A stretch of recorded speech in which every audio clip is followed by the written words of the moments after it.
ഈശോ മിശിഹായ്ക്ക് സ്തുതിയായിരിക്കട്ടെ. ഞാൻ മാണിപ്പറമ്പിലച്ചൻ.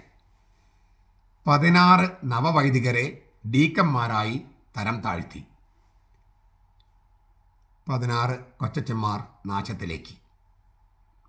എറണാകുളം അങ്കമാലി അതിരൂപതയിൽ ഇപ്പം നടന്നുകൊണ്ടിരിക്കുന്ന ഒരു കാര്യം നിങ്ങൾക്ക് പലർക്കും അറിയാം. പക്ഷെ കുറച്ച് പേർക്ക് അതിൻ്റെ സത്യാവസ്ഥ മുഴുവൻ അറിയുമോ എന്ന് സംശയമുണ്ട്. അതുകൊണ്ട് ഞാൻ കാര്യം പറയുകയാണ്. ഈ 16 കൊച്ചച്ചന്മാർ അവർക്ക് പട്ടം കിട്ടുന്നതിന് മുമ്പ്, അവർ ഡീക്കന്മാരായിരിക്കുമ്പോൾ പട്ടം കിട്ടുന്നതിന് മുമ്പ് ഏകീകൃത കുർബാന ചൊല്ലുമെന്ന് ഉറപ്പ് ചൊല്ലിയാലേ പട്ടം കൊടുക്കുമെന്ന് എഴുതി കൊടുക്കേണ്ടി വന്നു. അവരുടെ മാതാപിതാക്കളൊക്കെ വിളിച്ച് മാതാപിതാക്കളുടെ സാന്നിധ്യത്തിൽ അല്ലെങ്കിൽ ഏറ്റവും അടുത്ത ബന്ധുക്കളുടെ സാന്നിധ്യത്തിൽ എഴുതി കൊടുത്തു. ഈ നവവൈദികർ ഏകീകൃത കുർബാന സഭ കൽപ്പിച്ച് നൽകിയ കുർബാനയെ ചൊല്ലൂ. അവരുടെ പട്ടം നടത്താൻ ഉദ്ദേശിച്ചിരുന്നത് എടപ്പള്ളി പള്ളിയുടെ അടുത്തുള്ള പള്ളിയിൽ വെച്ചാണ്. അവിടുത്തെ വികാരിച്ചനെ കണ്ടു, എല്ലാ കാര്യവും സംസാരിച്ചു, എല്ലാ മൈന്യൂട്ട് ഡീറ്റെയിൽസ് പോലും സംസാരിച്ചു. അങ്ങനെ ഇവരുടെ പട്ടം ഒരു പള്ളിയിൽ വെച്ച് നടത്താനൊക്കെ തീരുമാനിച്ചു പോന്നു. പക്ഷേ ആ വൈദികനെ വിമത വൈദികർ ഭീഷണിപ്പെടുത്തിയിട്ടോ എന്തോന്ന് അറിഞ്ഞുകൂടെ, അവിടെ പ്രശ്നമുണ്ടാക്കുന്നു എന്നെല്ലാം പറഞ്ഞ് അങ്ങനെ പിന്നീടാണ് ഈ പന്തലൊക്കെ ഇട്ട് അവർക്ക് പട്ടം കൊടുത്തത്. ഇപ്പോൾ ഈ 16 നവവൈദികർ അവരെ നിയമിച്ചിരിക്കുന്നത്, അവർക്ക് പള്ളി വിമത വൈദികർ ഈ നവവൈദികരെ ഓരോ സ്ഥലം നിയമിച്ചിരിക്കുക. മെത്രാനല്ല നിയമിച്ചിരിക്കുന്നത്. വിമത വൈദികർ നവവൈദികരെ വിവിധ സ്ഥലങ്ങൾ നിയമിച്ചിരിക്കുന്നു. എന്നിട്ട് എന്താ അവർ ചെയ്യുന്നത്? കുർബാന ഒഴികെ മറ്റു കാര്യങ്ങളൊക്കെ ചെയ്യുന്നു. ഡീക്കന്മാർ ചെയ്യുന്ന പോലെ പ്രസംഗം പറയുക, മറ്റു കാര്യങ്ങൾ ചെയ്യാൻ. കുർബാന ചൊല്ലി ഏകീകൃത കുർബാന ചൊല്ലാം, എഴുതി കൊടുത്തിട്ടുണ്ട്. മറിച്ച് ചൊല്ലിക്കഴിഞ്ഞാൽ സസ്പെൻഷൻ, ഡിസ്മിസൽ കഴിഞ്ഞു. അങ്ങനെ വരാതിരിക്കാൻ വേണ്ടി അവർ എന്ത് ചെയ്യാണ്? വിമത വൈദികർ നവവൈദികരെ പള്ളികൾ നിയമിച്ചിരിക്കുന്നു.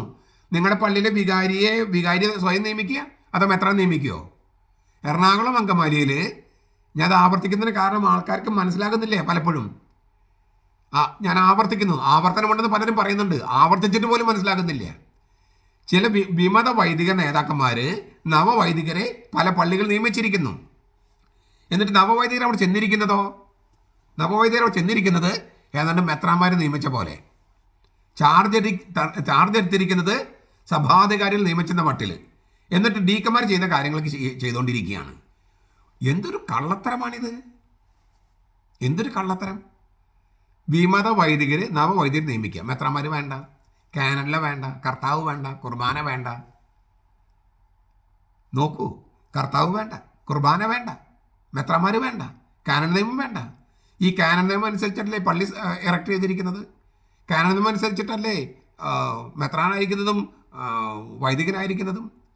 എന്നിട്ട് ഈ കാനൻ നിയമം ഒന്നും വേണ്ട. മറ്റു മെത്രാന്മാരൊക്കെ ഒന്ന് കേൾക്കണം കേട്ടോ. അവിടെയും ഇതുപോലെ സംഭവിച്ചാൽ നിങ്ങൾ നോക്കിയേ, മെത്രാന്റെ നിയമനം ഇല്ലാതെ വൈദികർ സ്വയം ഓരോ പള്ളിങ്ങ് നിയമിക്കുക, സ്വീകരിക്കുക. ഞാൻ അത് മുമ്പൊരു വീഡിയോയിൽ പറഞ്ഞതാണ്. ഇത് ചെറിയ കാര്യമായിട്ട് നിങ്ങൾ തള്ളിക്കളയണ്ട കേട്ടോ. ചെറിയ കാര്യമായി തള്ളിക്കളയണ്ട. വളരെ തെറ്റായ കീഴ്വഴക്കങ്ങൾ, കള്ളത്തരങ്ങൾ ഇങ്ങനെ ചെയ്ത് പോകുക. എന്നിട്ട് ഞങ്ങൾ എന്ത് ചെയ്യുമെന്ന് പറഞ്ഞ് കൈമലർത്തി കാണിക്കുന്നു സഭാധികാരികൾ. അവിടെയാണ് നമുക്ക് രോഷം വരുന്നത്. വിമതരങ്ങനെ ചെയ്യും, അത് അവരുടെ ജാത്യാലുള്ളതാണ്. പക്ഷെ ഞങ്ങൾ എന്ത് ചെയ്യുമെന്നും കൈമലർത്തിയിരിക്കുന്ന സഭാധികാരികൾ, നമ്മുടെ നിയന്ത്രണം പോകുന്നതും രോഷം വരുന്നത് അപ്പോഴല്ലേ. വിമതരെ കാട്ടിക്കൂട്ടുമ്പോൾ നമുക്ക് ദോഷമില്ല. കാരണം എന്താ? അവരങ്ങനെയാണ്, പിശാചന്റെ കുട്ടികളാണ് അവരെങ്ങനെ പ്രവർത്തിക്കൂ. പക്ഷേ ഇതൊക്കെ ചെയ്തിട്ട് ഞങ്ങൾ എന്ത് ചെയ്യുമെന്ന് പറഞ്ഞ് കൈമലർത്തിയിരിക്കുക. ഈ നവവൈദികരെ പാമ്പ്ളാനി പിതാവ് വിളിച്ചു, അവർ വരാൻ കൂട്ടാക്കിയില്ല. പിതാവിനെ കാണാൻ താല്പര്യമില്ലെന്ന് പറഞ്ഞു. നോക്കൂ, പാല് കൊടുത്ത കൈക്ക് തന്നെ പാമ്പ് കടിച്ചു. ചേർത്ത് നിർത്താൻ പോയതാണ്, ചേർത്ത് പിടിക്കാൻ പോയതാണ്. ഇവരൊക്കെ ഈ നവവൈദികരൊക്കെ ചേർത്ത് പിടിക്കാൻ പോയതാണ്. അപ്പോൾ നിങ്ങൾ പറയും ചേർത്ത് പിടിച്ചത് പാമ്പ്ളാനി പിതാവ് അല്ലിൻ്റെ കാലത്തല്ലെന്ന്. ഏത് പിതാവിൻ്റെ കാലത്തായാലും എന്ത്? ഇവർക്കെതിരെ നടപടിയെടുക്കാൻ നമ്മുടെ കയ്യിൽ വകുപ്പില്ലേ? ഈ കാനൻ നിയമമൊക്കെ ഒരുപാടുണ്ടല്ലോ. അത് ഇംപ്ലിമെന്റ് ചെയ്യാനുള്ള മാർഗം നിങ്ങൾക്ക് അറിയില്ലെങ്കിൽ പറഞ്ഞു തരാം. എന്തിനും ഞാൻ പറഞ്ഞു തരുന്നു. ബോസ്കോ പിതാവ് തെളിയിച്ചില്ലേ, കൂരിയെ തെളിയിച്ചില്ലേ. ഇനി എന്താണ് തെളിയിക്കാനുള്ളത്? പള്ളിയും പൗരോഹിത്യമെല്ലാം കാനൂൻ നിയമത്തിൻ്റെ വെളിച്ചത്തിൽ. അല്ലെ? അങ്ങനെയല്ലേ സ്ഥാപിക്കപ്പെടുന്നത്? ആ കാനോൻ നിയമത്തെ, മെത്രാന്മാരുടെ അധികാരത്തെ പച്ചയ്ക്ക് വെല്ലുവിളിച്ചിരിക്കുകയാണ് നവവൈദികര്. ഒരുപാട് സീനിയേഴ്സ് അല്ല. ഞാൻ ആവർത്തിക്കുക, ഇതെല്ലാം കേൾക്കുമ്പോൾ സാധാരണ ആത്മാർക്ക് രോഷം വരുന്നില്ലേ? ദേഷ്യം വരുന്നില്ലേ? പ്രതികരിക്കാൻ തോന്നുന്നില്ലേ? എന്താണ് ചെയ്യേണ്ടതെന്ന് നമുക്കും അറിയാം, നിങ്ങൾക്കും അറിയാം. എന്നാൽ സഭാ നേതൃത്വം മാത്രം അറിയില്ലെന്ന് വന്നാൽ അതെന്താണ്? അതാണ് നമുക്ക് മനസ്സിലാക്കാത്തത്.